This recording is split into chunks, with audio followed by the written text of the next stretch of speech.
உலகின் பழமையான புத்திசாலியான வளர்ப்பு மிருகம் எது தெரியுமா? இறுதி வரை பாருங்கள்.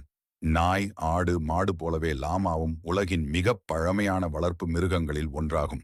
சுமார் 40 மில்லியன் ஆண்டுகளுக்கு முன்பு வட அமெரிக்காவின் பெரிய சமவெளியில் தோன்றி 3 மில்லியன் ஆண்டுகளுக்கு முன்பு தென் அமெரிக்காவுக்கு குடிபெயர்ந்தன. இவை புத்திசாலி விலங்குகள், பயிற்சி அளிக்க ஏற்றவை, அதிகமாக கால்நடைகளுக்கு பாதுகாப்பு விலங்குகளாக பயன்படுத்தப்பட்டு வருகின்றன. இவை சிறப்பாக பொதி சுமக்கும் விலங்குகள். தம் உடல் எடையில் 30% வரை பொருட்களை சுமந்து செல்கின்ற திறன் பெற்றவை. குறிப்பாக மலையேற்ற பகுதிகளில் பொருட்களை கொண்டு செல்வதற்கு ஏற்றவை. தங்கள் உடலில் அதிக அளவு எடை கொண்ட பொருட்களை வைத்தால் நகர மறுத்து அவை படுத்துக்கொள்ளும்.